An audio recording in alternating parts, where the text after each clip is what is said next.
Another from the pen of Roy Chadwick, the Avro Anson, or indeed, actually this one is not an Avro Anson, this is correctly an Avro 19, which was the light airliner version, this particular one built in 1946. But it all goes back to a much earlier aeroplane in the mid-1930s, a twin-engine light airliner, of which they built 3 of for Imperial Airways.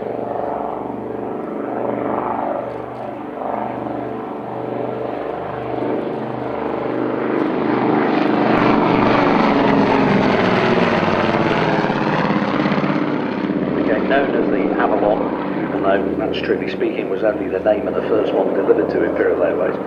Didn't last very long in service, quickly seconded to mail plane duties, but it did give rise to a developed military version,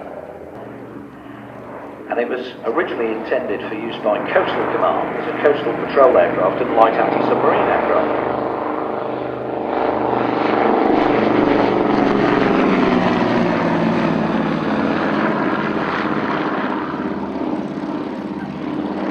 In that form it was known as the Anson, and it became known as the Faithful Annie, armed with up to 6 100-pound anti-submarine bombs.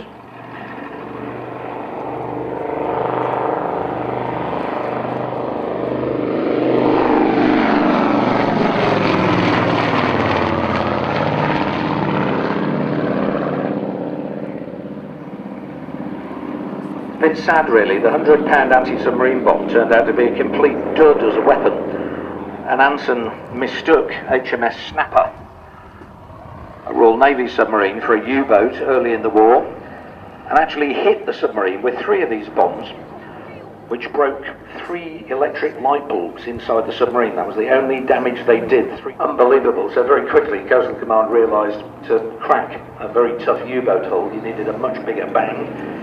So both the 500 and 1,000 pound depth charges were developed.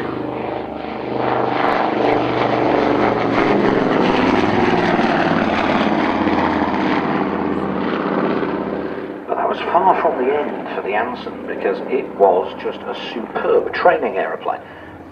On the original versions, the whole side of the fuselage was windows, right the way down the side, made it the perfect platform to train navigators and observers in.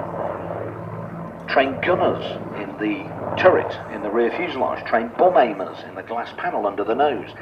It became the absolute ideal crew trainer, and it also became a very, very useful transport, both between airfields for VIPs and personnel, and of course for the ATA, flying the Air Transport Auxiliary pilots back from the airfields they'd delivered aircraft to from the wartime factories.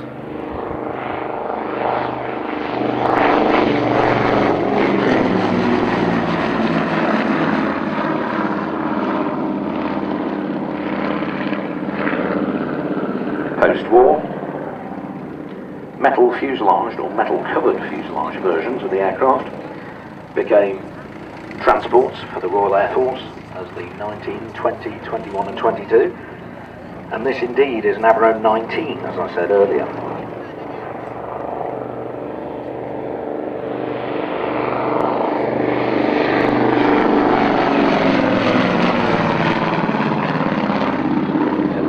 Light airliner, owned by BAE Systems, part of their heritage collection, on permanent loan to Shuttleworth.